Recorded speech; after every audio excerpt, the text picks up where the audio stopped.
जोहार साथियों, tribal connection पर आपका एक बार फिर स्वागत है एक नए वीडियो के साथ। आदिवासी परिवार के नेतृत्व में आज सोशल मीडिया पर भील प्रदेश की मांग को लेकर के जोरदार तरीके से ट्विटर पर ट्रेंड करवाया गया, जिसमें 1.5 लाख से अधिक ट्वीट हुए और उसे नेशनल टॉप ट्रेंड्स में भी शामिल रहा। इस तरह से आज युवा हो या बुज़ुर्ग हो या हर कोई राजस्थान, मध्य प्रदेश, गुजरात और महाराष्ट्र लाखों की संख्या में ट्वीट हुए। यूथ भी डिमांड करने लग गया और यह आवाज़ एक बार फिर से उठती हुई दिखाई दे रही है। आगे बढ़ने से पहले यदि आप चैनल पर पहली बार हो या पहली बार हमारा वीडियो देख रहे हो तो वीडियो को लाइक, शेयर और चैनल को ज़रूर सब्सक्राइब कीजिए। आखिर क्यों उठ रही है एक नए राज्य की मांग? भारत में अगर नए राज्यों की बात करें तो नए राज्यों को बनाना या उनकी टेरिटरी में परिवर्तन का हक भारत की संसद के पास में है। किसी भी राज्य की टेरिटरी में बदलाव कर सकती है, किसी भी राज्य को या तो जोड़ सकती है या उसके एरिया को घटा सकती है और नए राज्यों का निर्माण भी कर सकती है। यह शक्ति भारतीय संसद में नहीं थी। आज़ादी के बाद से ही भारत में कई ऐसे भाषाई आधार पर हो या भौगोलिक आधार पर हो या जातीय आधार पर कई राज्यों का निर्माण हुआ, लेकिन बात की जाए भारत के आदिवासियों को हमेशा से अनदेखा किया गया। इसी का परिणाम है कि आज आदिवासी भारत के हर क्षेत्र में जो आदिवासी निवासी थे वो अपने लिए अलग राज्य की मांग करते आ रहे हैं। चाहे आप दक्षिण में ले लो, चाहे आप उत्तर पूर्व में ले लो या चाहे मध्य में ले लो या पश्चिमी भारत में। गोंड जनजाति अपने लिए गोंडवाना प्रदेश की बात करती है तो उधर बोडोलैंड की बात होती है, तो कहीं भील आदिवासी समुदाय भी अपने सांस्कृतिक, अपने भाषाई, अपने रीति रिवाज और अपने कल्चर को बचाने के लिए अपने लिए एक अलग राज्य की मांग कर रहा है भील प्रदेश।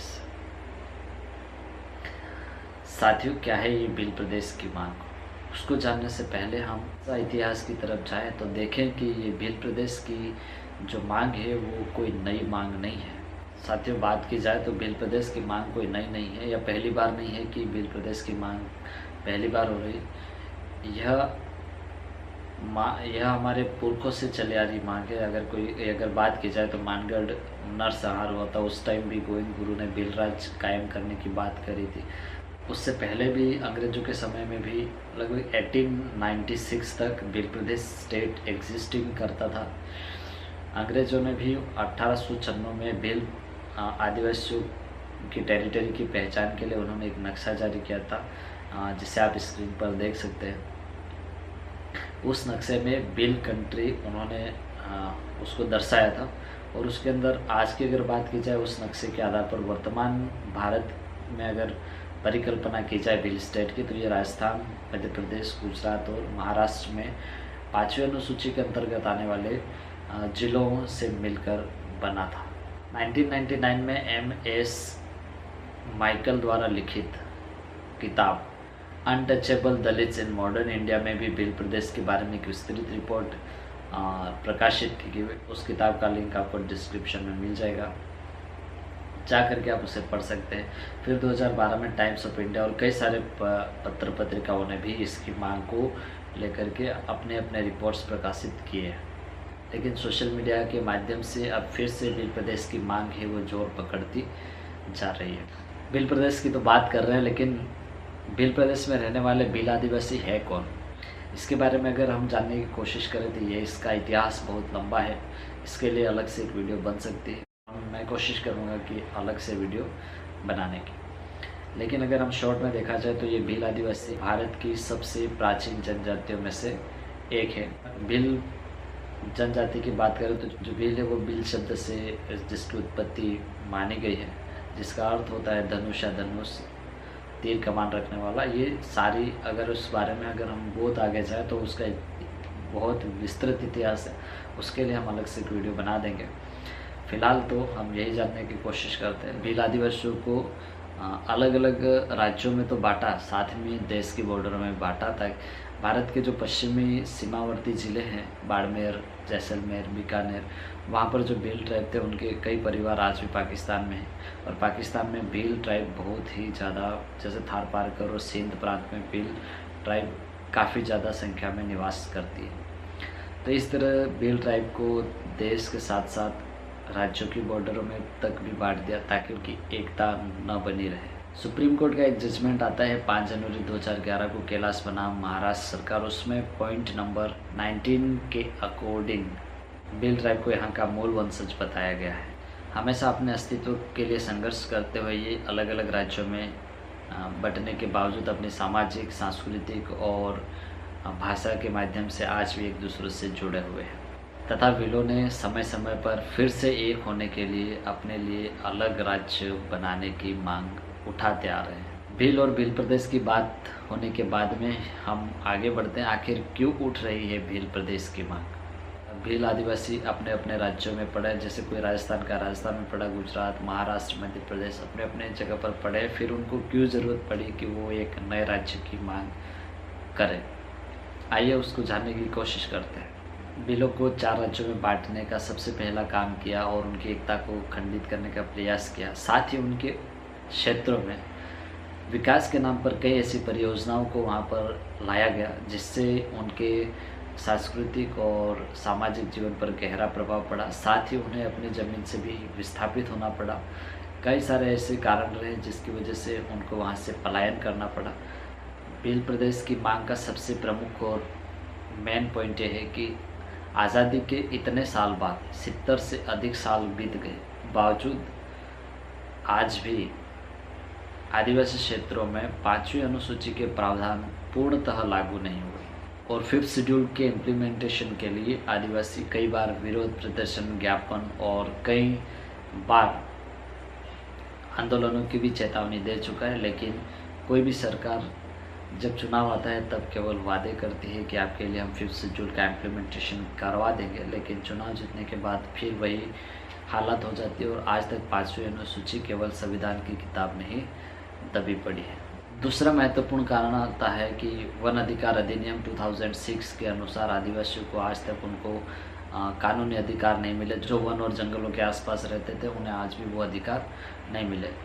उल्टे शासन और प्रशासन द्वारा उनको वनों से खदेड़ा जाता है, उनकी ज़मीन से हटाया जाता है, कभी उनके घरों को तोड़ दिया जाता है, कभी उनकी फसलों को नष्ट कर दिया जाता है। संविधान में आदिवासियों का संरक्षक राज्यपाल और राष्ट्रपति को बनाया गया, लेकिन आज तक आदिवासियों के बारे में न तो राज्यपाल और न ही राष्ट्रपति ने कोई संज्ञान लिया है और न ही उनके लिए कोई विशेष रिपोर्ट तैयार कर उन लोगों के द्वारा केवल, हालांकि ये रिपोर्टें जाती है, सब तैयार होती है, लेकिन वो आज तक धरातल पर उसका कोई इम्प्लीमेंटेशन नहीं हुआ और न ही कोई आवश्यक संशोधन किए गए जिसकी वजह से उनको जो मुख्य धारा में लाने का जो काम सरकार की तरफ से होना चाहिए था वो नहीं हुआ।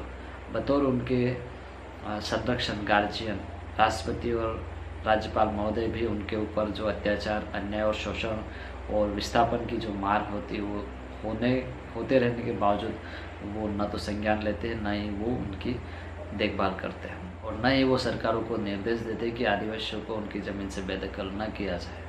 चौथा बड़ा कारण है DMIC, Delhi Mumbai industrial corridor, जो कि राजस्थान, गुजरात, मध्य प्रदेश और महाराष्ट्र से होकर के गुजर रहा है, जो कि भारतीय संविधान के अनुच्छेद 244 यानी कि 5th शेड्यूल के अंतर्गत आने वाले कई जिलों से होकर के गुजर रहा है। शासन और प्रशासन द्वारा पुलिस बल के सहयोग से विरोध प्रदर्शन के बावजूद उनकी ज़मीन से उनको हटाया जा रहा है। बुलेट ट्रेन के नाम पर महाराष्ट्र और गुजरात के आदिवासियों से उनकी ज़मीन हड़पी जा रही है। कई वन संसाधनों को काटा जा रहा है। अन्याय, शोषण और अत्याचार के खिलाफ शांतिपूर्ण तरीके से आवाज़ उठाने वाले आदिवासियों पर पुलिस प्रशासन द्वारा जबरदस्ती झूठे मुकदमों में फंसाकर उन्हें प्रताड़ित किया जाता आ रहा है। गुजरात के डांग जिले के सह्याद्री का एकमात्र हिल स्टेशन सापुतारा को नोटिफाइड एरिया बनाकर उनसे छीन लिया गया। आदिवासियों के पारंपरिक धार्मिक स्थल थानकों पर भी अतिक्रमण कर उनकी धार्मिक आस्था के साथ खिलवाड़ किया जाता आ रहा है। गुजरात सरकार द्वारा केवड़िया में स्टैचू के नाम पर कई आदिवासियों को अपने ही जमीन से विस्थापित होना पड़ा है। एक और महत्वपूर्ण जो कारण है वो ये है कि भील प्रदेश के अंतर्गत, यानी कि अगर बात की जाए इस रीजन में माही, नर्मदा, तापी और कई बड़ी नदियां हैं जो कि इसी एरिया से निकलती हैं। कई बड़े बांध भी इसी एरिया में बने हुए बावजूद वो पेयजल के लिए व्यक्ति तरस जाता है। आदिवासी पास का आदिवासी पेयजल के लिए भी मर रहा है। तो सबसे बड़ी जो समस्या है वो पानी की है। आदिवासी अपने ही ज़मीन पर अपने ही पड़ोस के बांध से पानी नहीं पी पाता है, पानी नहीं मिल पाता है। इसलिए इतने साल होने के बाद भी आज तक उसको प्रॉपर तरीके से पेयजल सुविधा उपलब्ध नहीं करवाई गई। आज़ादी के इतने साल बीतने के बाद भी सरकार, इतने वर्ष बीतने के बाद भी मूलभूत सुविधाएं जैसे चिकित्सा, शिक्षा और रोजगार जैसे कामों पर असफल रही है। कई लोग आज भी पलायन करते रहे, दूसरे राज्यों में जा कर के आज भी मजदूरी के लिए दूसरे राज्यों की तरफ जाना पड़ रहा है। तो सरकार कई मामलों में इस तरफ भी ध्यान नहीं दे पा रही। आदिवासियों के नाम पर आने वाले बजट का कहीं और उपयोग होना, आदिवासियों के नाम पर आया हुआ पैसा कहीं और खर्च कर देना, आदिवासियों को सुविधाओं से वंचित रखना, इसके अलावा भी कई ऐसे कारण हैं जिसकी वजह से आदिवासी अपने लिए एक अलग राज्य की मांग करने के लिए मजबूर हुआ है। और भी कई ऐसी परियोजनाएं हैं जिसकी वजह से आदिवासियों को भविष्य में खतरा महसूस हो रहा है। छोटा उदयपुर गुजरात में है, रतन महल परियोजना जो कि दाहोद में है, न्यूक्लियर पावर प्लांट जो कि बांसवाड़ा में है, Par Tapi Narmada inter state river link परियोजना ये दक्षिण गुजरात में है, माई बांसवाड़ा राजस्थान परमाणु विद्युत परियोजना, ये भी एक ऐसी कई सारी ऐसी परियोजनाएं जो कि आदिवासियों को अपनी ज़मीन से विस्थापित करने के लिए पर्याप्त है। अलग राज्य बनाने के उद्देश्य क्या है? अलग राज्य बनेगा तो आदिवासियों की आबादी बढ़ जाएगी, जिसकी वजह से अभी जो 5th शेड्यूल एरियाज़ आते हैं वो 6th शेड्यूल में हो जाएंगे और आदिवासी अपने फैसले खुद ले सकता है, और जिसकी वजह से उसके लिए विकास की राह आसान हो सकती है। दूसरी कि लगातार विभिन्न परियोजनाओं के नाम पर आदिवासियों के विस्थापन को रोकना, भील आदिवासियों के सांस्कृतिक और भाषाई संरक्षण के लिए राजस्थान, मध्य प्रदेश, गुजरात और महाराष्ट्र के भील आदिवासियों को एक सूत्र में बांधना ताकि वो अपने कल्चर को अच्छे से प्रिजर्व कर सके, भीली बोली को पाठ्यक्रम में लागू करवाना, मजदूरी और शोषण से ऊपर उठ करके स्वरोजगार की ओर बढ़ना और आत्मनिर्भरता की ओर बढ़ना, ज़्यादातर खेती पर निर्भर आदिवासियों को पानी उपलब्ध करवाना जिसकी वजह से वो उन्नत खेती कर पाए। भील प्रदेश में राजस्थान, मध्य प्रदेश, गुजरात और महाराष्ट्र के कई ज़िले शामिल हैं। आप इस स्क्रीन पर वर्चुअल मैप है जिसमें दर्शाए गए ज़िले जिनको मिलाकर के भील प्रदेश बनाया जा सकता है। इस तरह से अलग अलग क्षेत्रों में भील प्रदेश की मांग उठती आ रही है। समय समय पर कई राजनीतिक और सामाजिक कार्यकर्ता भी भील प्रदेश के पक्ष में आवाज़ उठाते रहे। तो गोविंद गुरु के समय से तो मानगढ़ पर जो नरसंहार हुआ उस टाइम भी भील राज के लिए गोविंद गुरु ने कहा था कि इस एरिया में भील राज कायम किया जाना चाहिए।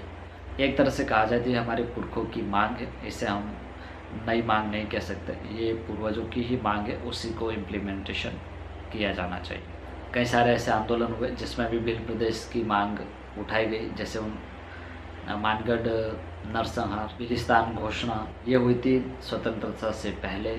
आदिवासी भूमिहीन आंदोलन 1970, पश्चिमी भारतीय आदिवासी स्वतंत्र राज्य आंदोलन 1981, West Indian autonomous tribal state 1989, Udaipur Dungarpur आंदोलन 2008, 70वां आदिवासी सांस्कृतिक एकता सम्मेलन 2010, मानगढ़ शहीद स्मृति आयोजित शताब्दी समारोह 2012, जाम्बूखंड आंदोलन 2013, भील प्रदेश विद्यार्थी मोर्चा 2016, भील प्रदेश मुक्ति मोर्चा 2020। और राजनीतिक पार्टी की बात करें तो सबसे पहले राजनीतिक पार्टी भारतीय ट्राइबल पार्टी ने भील प्रदेश भीलिस्तान की मांग को जोरदार समर्थन दिया।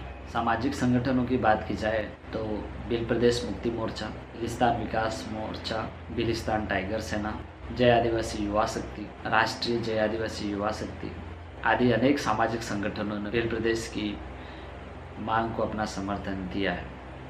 कई सारे राजनीतिक और सामाजिक कार्यकर्ताओं ने भी आवाज़ उठाई, जैसे मेघराज तावड़, विक्रम कटारा, दयाराम परमार, वर्ग दिलीप सिंह भूरिया, रघुवीर मीणा, कनकमल कटारा, डॉक्टर किरोड़ी लाल मीणा, नंदलाल मीणा, महावीर भगोरा, सोमजी भाई डामोर, छोटू भाई वसावा, राजकुमार रोत, राम प्रसाद टिंडोर, हीरा अलावा, भंवरलाल परमार, रोत कांति भाई आदिवासी और अनेक सामाजिक और राजनीतिक कार्यकर्ताओं ने भी भील प्रदेश के समर्थन में अपनी आवाज़ बुलंद की है।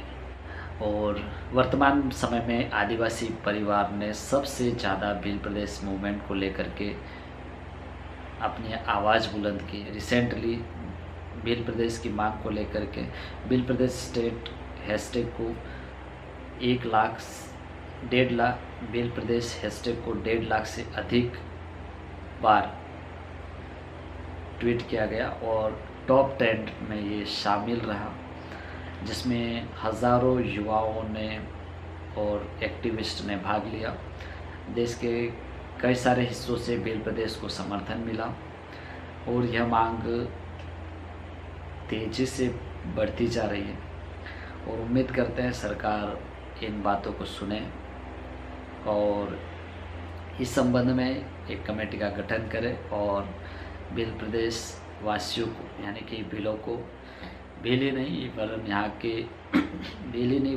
के रहने वाले तमाम जाति वर्ग के लोगों को एक नए राज्य बनने से एडमिनिस्ट्रेटिव से लगा करके पॉलिटिकल और डेवलपमेंट को लेकर के कई सारी राह आसान हो जाएगी।